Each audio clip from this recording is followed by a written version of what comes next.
নবুয়তের 10ম বৎসরে মেরাজ হয়েছে। সেই মেরাজে আল্লাহ তাআলা নবীকে 5 ওয়াক্ত নামাজ দিয়েছে। নবী নামাজ নিয়ে মক্কায় চলে আসলেন। 5 ওয়াক্ত নামাজ পাওয়ার পরে নবী 3 বছর মক্কায় থাকলেন। গোপনে গোপনে নবী সাহাবীদের নিয়ে নামাজ পড়েন। আর কোরআন শরীফের মধ্যে আল্লাহ বলেছেন, আকিমুস সালাত, নামাজ কায়েম করো। গভীর রাত্রে নবী বললেন, আল্লাহ, কোরআনে যত জায়গায় তুমি নামাজের কথা বলেছ, প্রত্যেক জায়গায় বলেছ নামাজ কায়েম করো, কিন্তু নামাজ কায়েম তো মক্কায় করা যায় না। নামাজ কায়েম করতে গেলে আজান দেওয়া লাগবে। আজান দেওয়ার পরে সবাই চলে আসবে, একজন ইমাম হবে, মুয়াজ্জিন আকামত দেবে, তারপরে নামাজ কায়েম হবে। কিন্তু আল্লাহর নবী, নামাজ কায়েমের কথা আপনি বারবার বলতেছেন আল্লাহ, কিন্তু আমি তো নামাজ কায়েম করতে পারি না।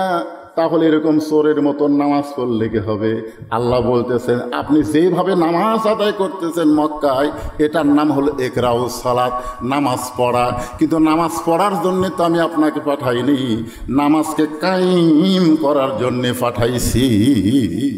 বর্তমানে আপনাদের জোগাড় বাড়াই আমরা মসজিদে এশার নামাজ পড়লাম, এইটা কিন্তু নামাজ কায়েম হলো না। কারণ আমরা যখন নামাজ পড়লাম তখন আমাদের মুসলমান দাবি করা কিছু মানুষ বাহিরে হট্টগোল সরগোল করলো। জোরে কোন কথা ঠিক কিনা? নামাজ পড়া অবস্থায় শোনা গেল ওরা রাস্তার মধ্যে সরগোল করতেছে। জিজ্ঞাসা করেন, এশার নামাজ পড়ে তোমার নাম কি? বলে, আমার নাম হলো আব্দুল্লাহ। আরেকজনকে জিজ্ঞাসা করলেন, তোমার নাম কি? বলে, আমার নাম হলো আব্দুর রহমান।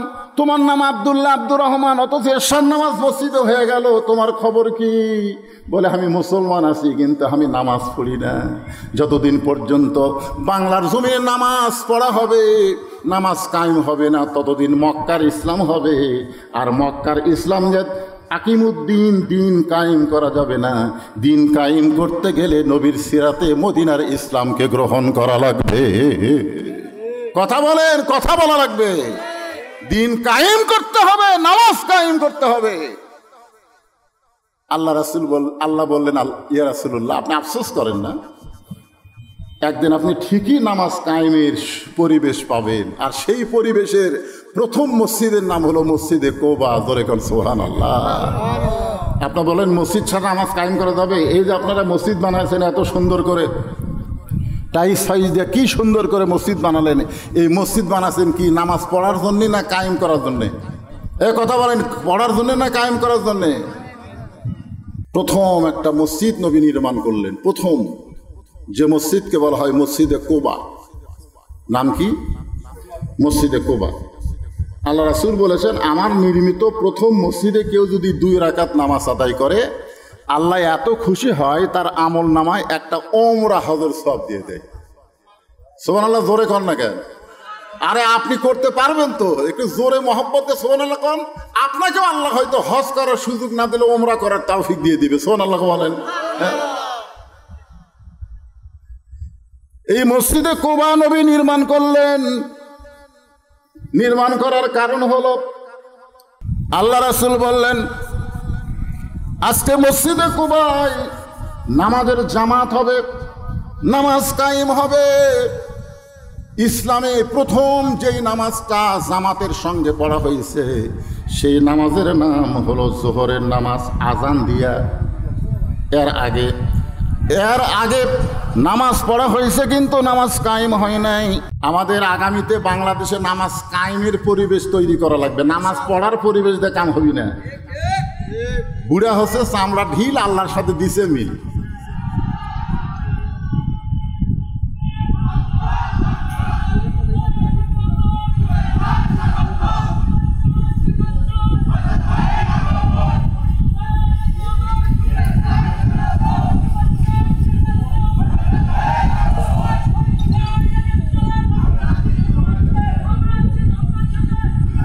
এটা দুনিয়াবি স্লোগান। ফয়সাল সাহেব এগিয়ে চলো, আমরা আছি তোমার সাথে, বলা যাবে না। বলতে হবে আল্লাহ আছে তোমার সাথে। জোরে কোন কথা ঠিক কিনা? কথা কন না কেন? ফয়সাল তুমি এগিয়ে চলো, কে আছে তোমার সাথে? আরো জোরে বলেন। এটা দুনিয়াবি স্লোগান। নেতা তুমি এগিয়ে চলো, আমরা আছি তোমার সাথে। তারেক জিয়া জেলখানায়, এক চান্সের মিছিল নাই। জোরে কোন কথা ঠিক কিনা? এগুলা ভুয়া মিছিল, ইসলামে চলবে না। হ্যাঁ।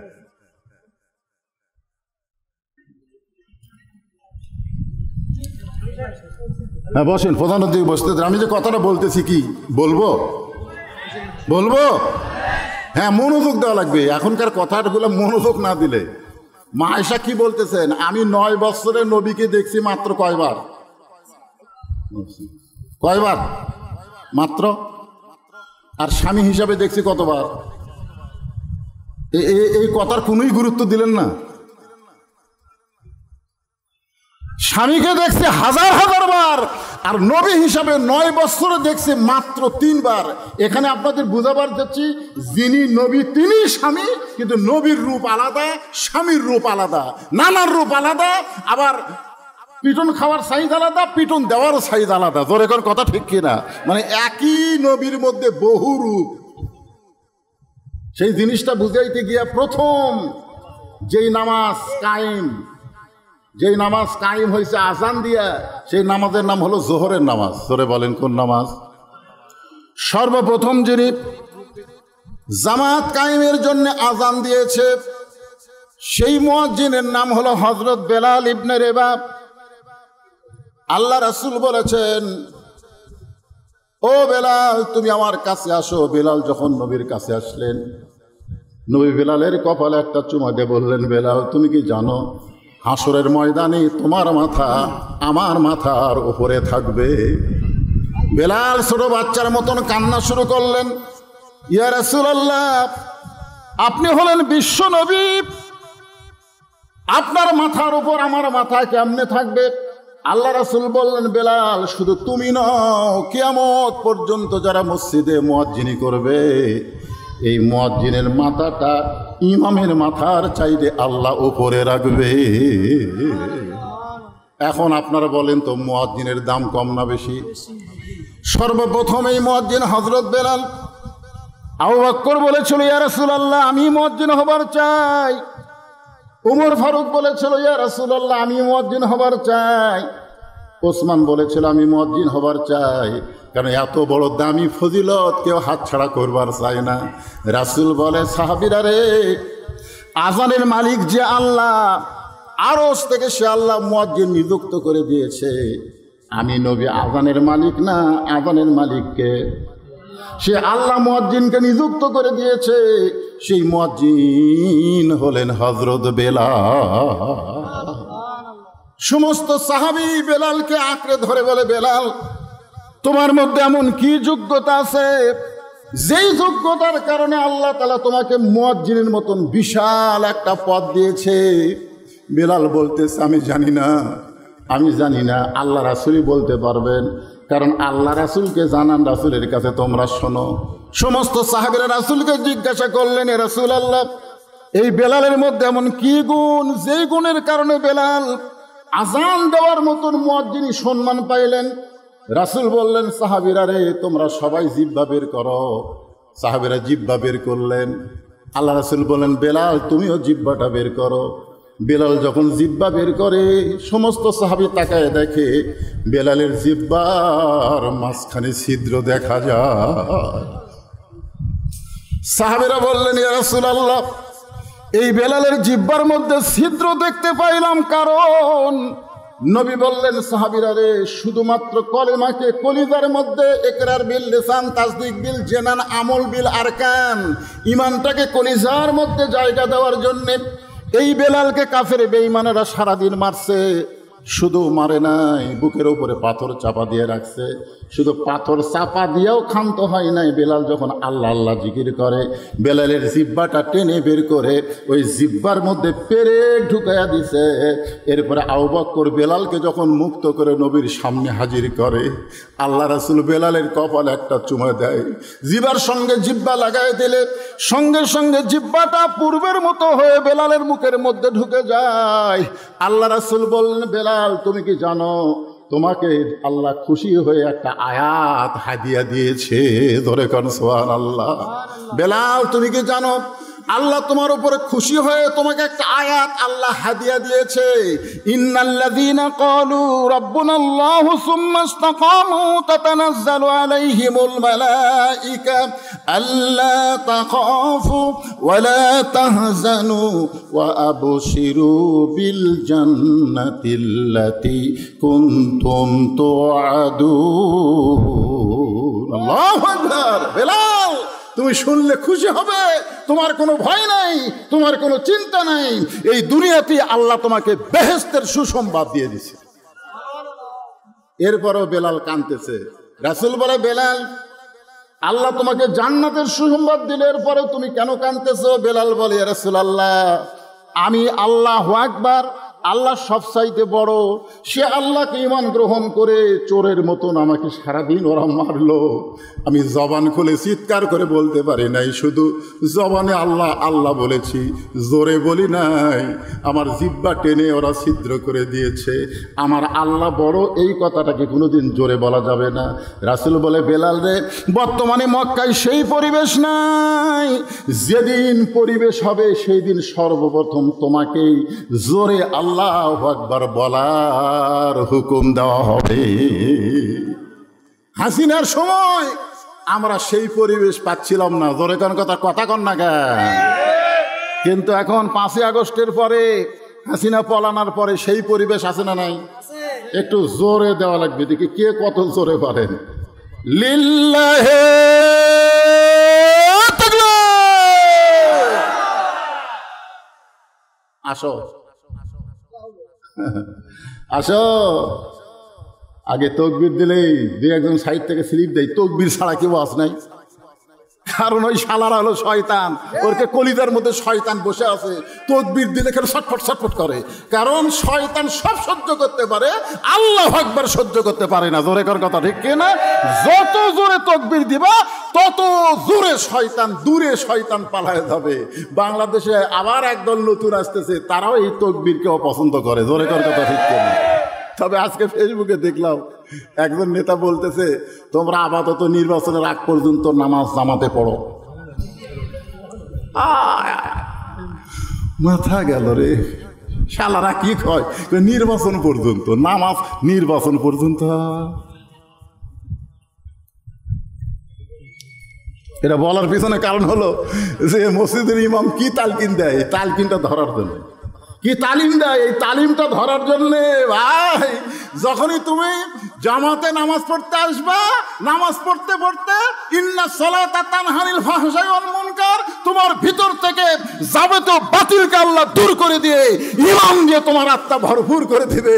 ওই নেতার কথা মতোই তোমরা জামাতে আসো। জামাত জামাত জোরে গান কোথায় আসো? এই আরো জোরে গান কোথায় আসো? জামাতে। আমরা চাই জামাত আগামীতে সরকার গঠন করবে। দরকার কথা ঠিক না? জামাতে আসো। কি ওরাই বলতেছে জামাতে আসো। নির্বাচন পর্যন্ত পড়তে পড়তে দেখবেন ওই যাই একবার নামাজ ধরে, যেভাবেই হোক। আমরা ছোটবেলায় ওয়া শুনতাম যে এক বাচ্চা কে মা বলতো, তুমি যদি নামাজ পড়ো, নামাজ পড়ার পরে শেষদার ওখানে কাপড় টান দিবে, মিষ্টি পাবে। তুই নামাজ পড়ে মিষ্টি খাওয়ার জন্য, বুঝছেন? ওই নামাজ পড়ার পরে জায় নামাজ টান দেয়, জায় নামাজের তলে মিষ্টি পায়। এই মাটা কি করে, আগে জায় নামাজের তলে মিষ্টি দিয়া যায়। এই নামাজ পড়ে মিষ্টি খায়, সেই জন্য এখন মিষ্টি পাওয়ার জন্যই নামাজ ধরছে। কিন্তু একদিন মা মানুষ তো মনে নাই, নামাজ পড়ে যায়, নামাজ তুলে দেখে মিষ্টি। মাও তো খালি হায় হায় হায়, আজ তো আইতে মিষ্টি দেয়নি। আজ তো আমার ছেলে কাছে আমি ধরা পড়লাম, যা দেখে ছেলে মিষ্টি খাচ্ছে। মা কয়, বাবা কেমনে? এই প্রতিদিন যেভাবে আসে আজকেও সেভাবে আইছে। আমরাও বলতেছি তোমরা ধরার জন্যে আসো। কি ধরার জন্যে? জামাত ধরার জন্যে আসো।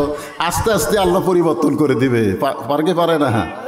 আল্লাহ বলেছেন, ফালিয়াবুদু রাব্বা হাযাল বাইত আল্লাযী আত'আমাহুম মিন জু'ইন ওয়া আমানাহুম মিন খাউফ।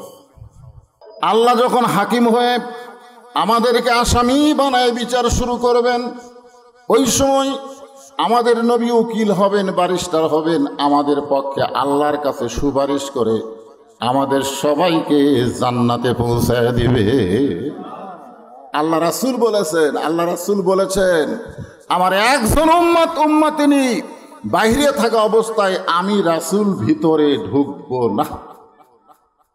এটা কিসের বাহিরে?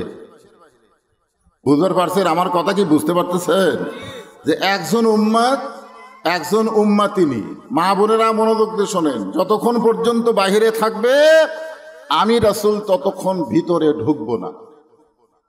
রাসূল একবার ভিতরে ঢুকছেন লাইলাতুল মেরাজে। আল্লাহ রাসূল জান্নাতের মধ্যে প্রবেশ করছেন। আল্লাহ নবীর সঙ্গে একজন ফেরেশতা ছিল, নাম হলো জিবরাইল।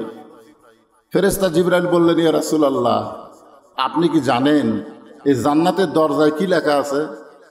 তো আল্লাহ রাসূল বললেন, জিবরাইল, আমি জানি না যতক্ষণ পর্যন্ত আল্লাহ না জানাই। সুবহানাল্লাহ বলেন। তো জিবরাইল বললেন, হুজুর, জান্নাতের দরজায় লেখা আছে, সালামুন আলাইকুম তিবতুম ফাদখুলুহা খালিদিন। আল্লাহ। কেউ যদি একবার জান্নাতের মধ্যে প্রবেশ করে আল্লাহ তাকে চিরস্থায়ী জান্নাতে রাইখা দেয়। সুবহানাল্লাহ বলেন। ফাদখুলুহা মানে কি? কেউ যদি একবার প্রবেশ করে, খালিদিন মানে চিরস্থায়ী। এখন হয়তো আপনারা বলবেন, হুজুর, আদম আলাইহিস সালামকে আল্লাহ জান্নাতের মধ্যে রাখছিলেন কিন্তু আবার জান্নাত থেকে বের করে দিছেন। আপনার কথা অনুযায়ী জান্নাতের মধ্যে ঢুকলে তো আর বাড়ান লাগবে না। এটা কি আমার কথা না আল্লাহর কথা? এজোর এখন কার কথা? ফাদখুলুহা খালিদিন। যদি আপনারা কেউ প্রশ্ন করেন যে আদম আলাইহিস সালামকে তো আল্লাহ জান্নাতে রাখছিল, তাহলে জান্নাত থেকে বাইর করে দিল কেন? আপনারা বলেন তো, আমাদের নবী লাইলাতুল মেরাজে যে জান্নাতে ঢুকছিলেন, আদম আলাইহিস সালামকে তৈরি করে আল্লাহ কি সেই জান্নাতে রাখছিলেন? কথা কয় না। আমার জামাই শেষে একটা কথা বললো না, যে আলেম ওলামার সঙ্গে কোথায় থাকবো? আলেম ওলামা যেখানে আমরা আছি, জাহেলের সাথে জান্নাতেও থাকার মজা নেই। এখন আপনারা বলেন, আমাদের নবী লাইলাতুল মেরাজে যে জান্নাতের মধ্যে ঢুকছিল সেই জান্নাত আর আদম আলাইহিস সালামকে তৈরি করে আল্লাহ যে জান্নাতে রাখছিল সেই জান্নাত কি একই জান্নাত? কেমনে বুঝলেন? কারণ আদম নবীকে আল্লাহ যে জান্নাতে রাখছিলেন সে জান্নাতকে একটা গাছ আল্লাহ রোপণ করে রাখছিলেন। সে গাছের নাম কি? আপনারা একটা তো নাম জানেন, সে বলেন না কেন? কি নাম? একটা গন্ধ মেরে লাগিয়া আল্লাহ বানাইছে দুনিয়া, এরকম একটা গান আপনারা শুনেননি? আল্লাহ বলেছেন, ওয়ালা তাকরাবা হাযিহি শাজারাতা ফাতাকুনা মিনাজ জালিমিন। আদম, ওই গাছের কাছে যাইও না, ওই গাছের কাছে গেলে জালিমদের অন্তর্ভুক্ত হয়ে যাবে। আপনারা বলেন তো, আদম আলাইহিস সালামকে আল্লাহ জান্নাত দিয়েছিলেন ইবাদতের আগে না ইবাদতের পরে? কথা বলা লাগবে, ইবাদতের আগে না পরে? আগে। এই জন্যে জান্নাতের মধ্যে ইবাদত দিচ্ছে যে সব গাছের ফল খাও, ওই গাছের কাছে যায় না। এটাই একটা হুকুম। ইবাদত মানে আল্লাহর হুকুম। ইবাদত মানে খালি নামাজ পড়া, রোজা করা, হজ করা, যাকাত দেওয়া, এইগুলো শুধু ইবাদত না। ইবাদত হচ্ছে আল্লাহর হুকুম। আল্লাহ যেটা করতে বলেছেন সেটা করতে হবে, যেটা নিষেধ করেছেন সেটা করা যাবে না। জোরে কোন ঠিক কিনা? হ্যাঁ, ইবাদত মানে আল্লাহর কি হুকুম? আল্লাহর হুকুম নামাজ পড়া লাগবে, সবসময় বলে চলবে। কথা কর, আল্লাহর হুকুম কি? নামাজ আদায় করো। তো সবসময় নামাজ পড়লে কি সওয়াব হবে? সূর্য যখন উদয় হচ্ছে তখন নামাজ পড়া যাবে? দ্বীপ্রহরে নামাজ পড়া যাবে? সূর্য অস্ত যাচ্ছে নামাজ পড়া যাবে? রোজা রাখো, সবসময় রোজা রাখা যাবে? আপনি যদি মনে করেন আল্লাহ রোজা রাখবার কইছে, আমি ঈদের দিনেও রোজা রাখবো, না। মানে আল্লাহর হুকুমটাই হলো ইবাদত। এখন আল্লাহ বলেছেন ওই গাছের কাছে যাইও না, ওই গাছের কাছে গেলি জালেম হয়ে যাবে। আদম আলাইহিস সালাম ওই ইবাদতটাও করবার পারেনি, গাছের কাছে গেছে। তো এই জন্যে আল্লাহ তাআলা তাকে দুনিয়াতে পাঠালেন। ওই গন্ধমফল খাওয়ার কারণে আল্লাহ তাকে দুনিয়াতে পাঠালেন আর ঘোষণা করে দিলেন, আর দুনিয়াও মাযরাতুল আখিরা। দুনিয়া হচ্ছে আখিরাতের একটা আবাদযোগ্য জায়গা, আর দুনিয়াও সিজনুল মুমিনিন। দুনিয়া হচ্ছে মুমিনদের জন্য জেলখানা। জোরে কার কথা ঠিক কিনা? জেলখানার কয়েদি যেমন ইচ্ছা অনুযায়ী চলতে পারে না, জেলের নিয়ম অনুযায়ী চলতে হয়। দুনিয়াতে যারা মুসলমান হবে তারা নিজের ইচ্ছা অনুযায়ী চলতে পারবে না, আল্লাহর হুকুম নবীর তরিকা মোতাবেক চলা লাগবে। জোরে কোন কথা ঠিক কিনা? এই জন্য তো মুমিনদের জন্য জেলখানা। জেলখানা মানে কি? আসসালাতু খায়রুম মিনান নাম শোনার পরে মুমিন ঘুম পাড়বি? এই কথা কন না কেন? ঘুম পাড়বে? আর সালাতু খায়রুম মিনান নাম শোনার পরেও যে ঘুম পাড়ে সে মুমিন না, কারণ সে জেলারের নিয়ম মানতেছে না। জেলার মানে আল্লাহ হুকুম করেছে ফজরে আজান হওয়ার সঙ্গে সঙ্গে ঘুম ত্যাগ করো, ঘুম হইতে নামাজ অতি উত্তম। আপনি যখনই নামাজ পড়তে যাচ্ছেন তখনই ফেরেশতারা বলতেছে আল্লাহ কি মজার ঘুম, সারা রাতের মধ্যে ফজর আজানের সময় ঘুমের মজাই আলাদা। আর সেই ঘুম বাদ দিয়ে তোমার ডাক মুয়াজ্জিনের আজান শুনে সে মসজিদে যায়, আল্লাহ বলে ফেরেশতা এরা দুনিয়াতে হলো জেলখানা, দুনিয়া থেকে বিদায় নেওয়ার সঙ্গে সঙ্গে এদের জন্য তাকায় আছে জান্নাত। জোরে বলেন সুবহানাল্লাহ। ফেরেশতা জিবরাইল বললেন এ রাসূলুল্লাহ, আপনি যদি চান যদি জান্নাত থেকে বের না হন তাহলে আল্লাহ আপনাকে জান্নাত থেকে বের করে দিবার পারবে না। বের করে দিবার পারবে? পারবে?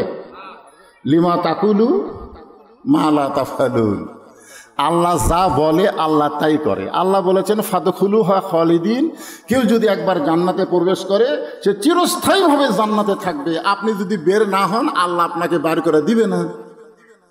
খামাখা আপনি দুনিয়াতে কেন যাবেন? যে বছর রাসূল মেরাজ করেছেন সেই বছর রাসূলের জীবনে 3টা কষ্ট গেছে। কয়টা? 1 নম্বর কষ্ট হলো চাচা আবু তালেব মারা গেছে। আল্লাহ রাসূল বলেছেন মায়ের পেটে থাকা অবস্থায় আমি এতিম ছিলাম, কিন্তু দুনিয়াতে আসার পরে আমি এতিম ছিলাম না। অথচ আল্লাহ কোরআনে বলেছেন আলাম ইয়াজিদিকা ইয়াতীমান ফাআওয়া, আপনাকে আমি এতিম হিসেবে পাইছি। আর নবী বলতেছেন মায়ের পেটে থাকা অবস্থায় আমি এতিম ছিলাম, কিন্তু দুনিয়াতে আসার পরে আমি এতিম ছিলাম না। সাহাবেরা বললেন হুজুর কেমনে এতিম ছিলাম না? রাসূল বললেন ভাগ্যগুণ এমন একটা চাচা পাইছি যেই চাচা আমাকে এমন আদর দিয়া দয়া দিয়া মহব্বত দিয়া লালন পালন করেছে, আমার যে বাবা নাই এটা আমি কখনো বুঝতেই পারিনি। সুবহানাল্লাহ, জোরে বলেন। তাহলে আবু তালেব রাসূলকে কেমন লালন পালন করেছেন, এরপরও আবু তালেবকে জাহান্নামের আগুনে পুড়তে হবে। কারণ আবু তালেব রাসূলকে ভালোবেসেছেন কিন্তু রাসূলকে অনুসরণ করেনি। আমার কথা কি বুঝলেন? আপনারা যতই নবীকে মহব্বত করেন, ইয়া নবী সালাম আলাইকে বলে যতই কান্দাকাটি করেন, আবু তালেবের মতো রাসূলকে মহব্বত কেউ করে নাই। রাসূল নিজে বলেছেন আমার বাবা না থাকার পরেও বাবা নাই এটা আমি বুঝতে পারিনি। এরপরেও রাসূলের সিরাতকে, রাসূলের অনুসরণ গ্রহণ করা না করার কারণে সে জাহান্নামের আগুনে পুড়বে। চিন্তা করছেন? সেই চাচা দুনিয়া থেকে বিদায় নিলেন। কিছুদিন পরেই রাসূলের দরদের বিবি খাদিজাতুল কুবরা দুনিয়া থেকে বিদায় নিলেন। কিছুদিন পরে রাসূল চলে গেলেন তায়েফের ময়দানে। আল্লাহ রাসূলের জীবনের সবচাইতে কষ্টকর মুহূর্ত হলো তায়েফের ময়দান। সেই তায়েফের ময়দানে গিয়ে রাসূল রক্তাক্ত হলেন। আল্লাহ রাসূলের শুধু মুখ ছাড়া, এই চেহারা ছাড়া রাসূলের দেহের এমন কোনো জায়গা ছিল না যে জায়গায় ওরা পাথর মারেনি, খালি চেহারার মধ্যে। মা আয়েশা রাদিয়াল্লাহু তাআলা বর্ণনা করেন আমি একদিন রাসূলকে গোসল করাতেছিলাম। গোসল করানোর সময় রাসূলের মুখের দিকে তাকাই আর শরীরের দিকে তাকাই। এক সময় আয়েশা বললেন ইয়া রাসূলুল্লাহ আপনার কি কোনোদিন বসন্ত ব্যারাম হয়েছিল? বসন্ত ব্যারাম? তো আল্লাহ রাসূল বললেন কেন? বলে আপনার মুখ চাঁদের মতন সুন্দর, চাঁদের চাইতেও সুন্দর, কিন্তু আপনার দেহে এরকম মাঝে মাঝে কালো কালো দাগ, এটা কিসের দাগ? আল্লাহ রাসূল বললেন এটা হলো তায়েফের ময়দানে যখন কলেমার দাওয়াত দিবার গেছিলাম তখন তায়েফবাসী আমাকে পাথর মারছে। আয়েশা বললেন এ রাসূলুল্লাহ আপনি কি আল্লাহর কাছে বলতে পারবেন না যে আল্লাহ আমার দেহের দাগগুলো মোচন করে দাও, এই কালো কালো দাগ আমার আর ভালো লাগতেছে না। রাসূল বলে আয়েশা রে আল্লাহ লাইলাতুল মেরাজ আমাকে বলেছিল আপনার দেহের সমস্ত দাগকে আমি মোচন করে দিব। রাসূল বললেন, ওগো আল্লাহ, এই দাগগুলো কিয়ামত পর্যন্ত আমার দেহের মধ্যে রাখতে হবে। এই পাথরের দাগের ওসিলায় আমি গুনাহগার উম্মত সহ জান্নাতে যাবার চাই। সঙ্গে সঙ্গে আয়েশা দোয়া করলেন, আল্লাহ, বিশ্ব নবী কলেমার দাওয়াত দিতে গিয়ে যদি পাথরের আঘাত খায়, যারা নবীর উম্মত হবে তারা কোনোদিন বাতিলের সঙ্গে আপোষ করবে না, দরকার হলে নবীর মতো তারাও আঘাত প্রাপ্ত হবে। আজকে নবিয়ানা কাম করে কত বছর, 40 বছর। পাঞ্জাবি খুলতো, পাঞ্জাবি খুলে দেখে তেল তেলা, তো তেল তেলা গাও দাগ নাই। নবিয়ানা কাম করো, নবী পিটন খায়।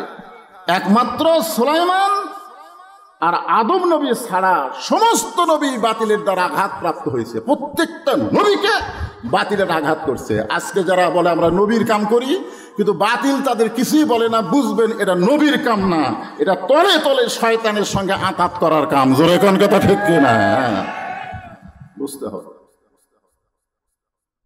জিবরাইল বললেন, ইয়া রাসূলুল্লাহ, কত কষ্ট আপনার দুনিয়ায়। চাচা মারা গেল, দরদের বিবি খাদিজা মারা গেল, তাইফের ময়দানে রক্তাক্ত হলেন, আপনি জান্নাতের মধ্যে ঢুকছেন লাইলাতুল মেরাজে, আর বের হন না, আর ওই খামাকা দুনিয়াতে আপনি যান না। সঙ্গে সঙ্গে নবী এত রাগ করলেন, চিৎকার দিয়ে বললেন, জিবরাইল, যেই কথা একবার বলেছো এই কথা তুমি আর দ্বিতীয়বার বলতে পারবা না। সোনালো বলেন। আপনারা বলেন তো, জিবরাইল কি নবীর পক্ষে বলতেছে না বিপক্ষে বলতেছে? কথা কয় না, পক্ষে না বিপক্ষে? পক্ষে বলতেছে। অথচ নবী রাগ করে বললেন, জিবরাইল, যেই কথা একবার বলেছো এ কথা আর দ্বিতীয়বার বলো না। আমি নবী আমার জন্যে না, আমি নবী হলাম আমার উম্মতের জন্যে। হযরত বেলাল বললেন, ইয়া রাসূলুল্লাহ, আমরা যখন দুনিয়া থেকে কবরে যাব তখন মুনকির নাকির আমাদেরকে 3টা প্রশ্ন করবে। আপনি যখন কবরে যাবেন তখন আপনাকে কয়টা প্রশ্ন করবে? আমি কি উত্তর দিছি? তো না দিতে 3টা কে গেল?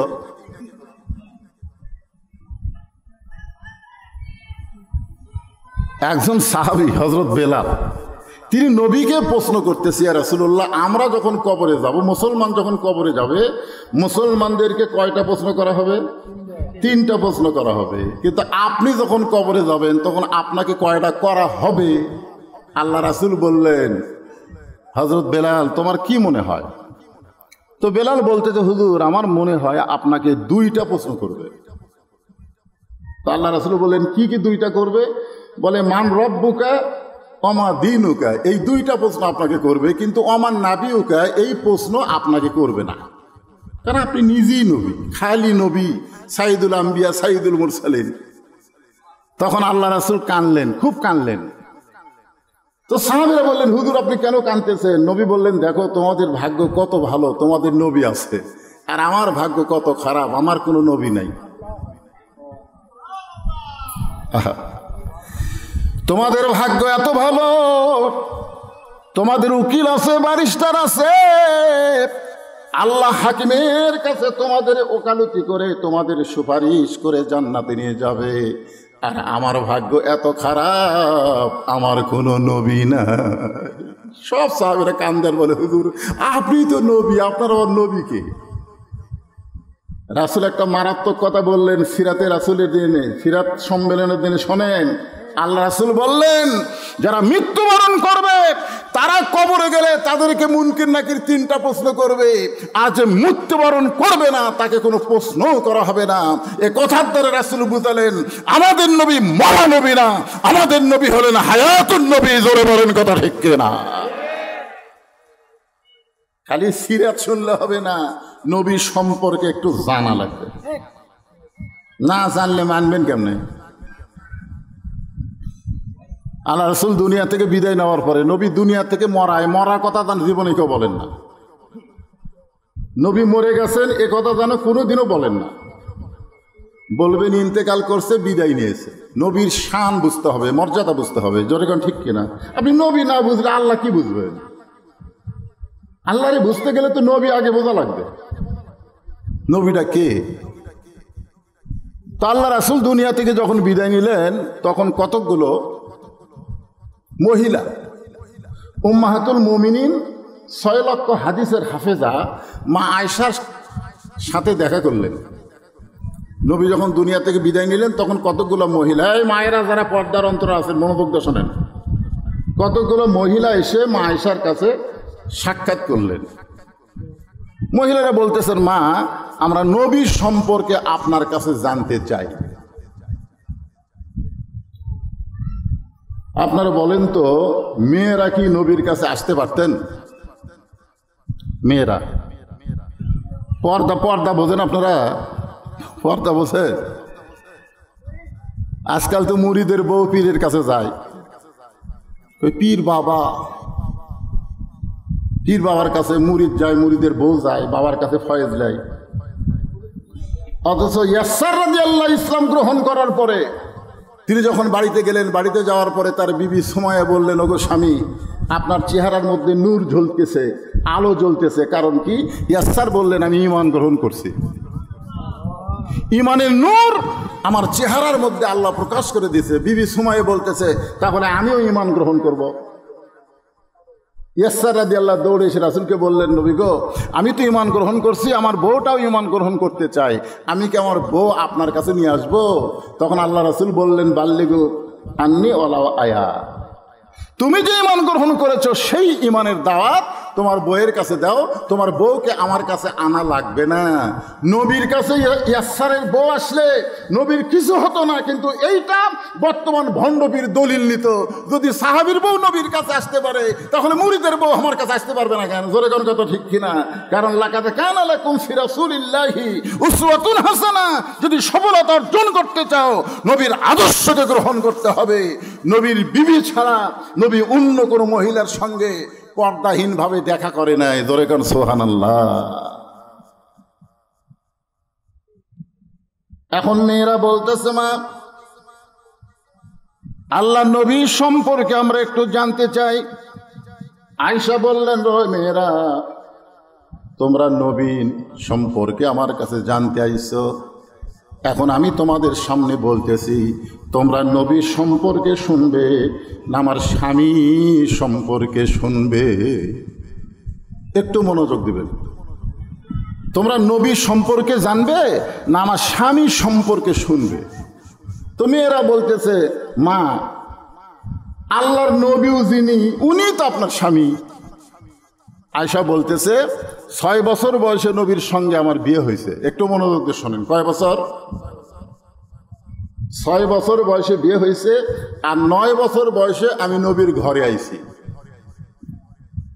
কয় বছর বয়সে নবীর ঘরে আইছে? 9 বছর। আর 18 বছর বয়সে নবী দুনিয়া থেকে চলে গেছে। তাহলে মা আয়েশার সঙ্গে নবী কয় বছর ছিলেন? একটু হিসাব করেন। দেখা নবীর উম্মত গরমের মধ্যে কি বিরক্ত লাগতেছে? একটু হিসাব করেন। 6 বছর বয়সে বিয়ে হয়েছে, 9 বছরে নবীর সংসার আইছে, 18 বছরে নবী দুনিয়া থেকে বিদায় হয়ে গেছে। তাহলে মাঝখানে 9 বছর। মা আয়েশা বললেন, এই 9 বছরে আমি নবী কি দেখেছি মাত্র 3 বার, আর আমার স্বামীকে দেখেছি আমি হাজার হাজার বার। এখন তোমরা কি নবী সম্পর্কে শুনবে না স্বামী সম্পর্কে শুনবে? আপনাদের কি ধারণা আমাদের নবী কি অতি মানব এই না আমাদের মতোই? অনেকে বলে আমরাও যা নবী হতে, আমরাও যা নবী হতে। এক বক্তা ওয়াজ করতে বলতেছে আমরা মাটির তৈরি, নবীও মাটির তৈরি। তখন সাইড থেকে একদিন বলতেছে, তাহলে আমরা যা নবীও তাই রে। 4 সূরজ গ্রহ তারা তারি নূরের ইশারা, নইলে যে অন্ধকারে ডুবিত এই ধরণী। সবাই বলেন নবী মোর পরশমণি, নবী মোর সোনার খনি, নবী নাম ভাবে যেজন সেই তো দোজাহানের ধনী। নবী যখন স্বামী ছিলেন, পৃথিবীর শ্রেষ্ঠ স্বামী ছিলেন, আমরা যতই স্বামী হই না কেন, আমার নবীর মতো ভালো স্বামী পৃথিবীর কেউ হতে পারে নাই। আল্লাহ নবী যখন নবী ছিলেন, পৃথিবীর শ্রেষ্ঠ নবী ছিলেন। নবী যখন বদরের জিহাদে যাচ্ছেন, পৃথিবীর শ্রেষ্ঠ সেনাপতি। আল্লাহ নবী যখন না খেয়েছিলেন, নবীর মতন না খেয়ে কেউ থাকে নাই। ক্ষুধার জ্বালায় নবী পেটে পাথর বাঁধছেন। আল্লাহ নবী যখন অত্যাচার সহ্য করেছেন, নবীর মতন অত্যাচার সহ্য কেউ করে নাই। আবার আল্লাহর নবী যখন নানা হয়েছেন, নবীর মতন শ্রেষ্ঠ নানা এই দুনিয়াতে কেউ হবার পারে নাই। আবার নবী যখন শ্বশুর হয়েছেন, ওসমান রাদিয়াল্লাহু বলেন, দুনিয়ার কে কেমন শ্বশুর পাইছো জানি না, কিন্তু আমি এমন একজন শ্বশুর পাইছি, তার মতন ভালো শ্বশুর এই দুনিয়াতে আর কারো নাই। ধরে কান সুবহানাল্লাহ। আপনি যেই দিকে যাবেন সেই দিকে আমাদের নবী শ্রেষ্ঠ। যার কারণে আল্লাহ বললেন, ওগো রাসূল, মা আতাকুমুর রাসূলু ফাখুযুহু ওয়া মা নাহাকুম আনহু ফান্তাহু। আপনি যেইটা করবেন সেইটাই করা আপনার উম্মতের জন্য ফরজ হয়ে যাবে, আর আপনি যেইটা নিষেধ করবেন সেইটা তাদের জন্য হারাম হয়ে যাবে। মনোযোগ দিয়ে শোনেন, নবী যা করেছেন সেটা আমাদের জন্য করা কি ফরজ? জোরে কোন করা কি? মা আতাকুমুর রাসূলু ফাখুযুহু মানে তোমরা সেটা গ্রহণ করো। ওয়া মা নাহাকুম আনহু ফান্তাহু, নবী যেটা নিষেধ করেছে সেটা তোমরা বর্জন করো।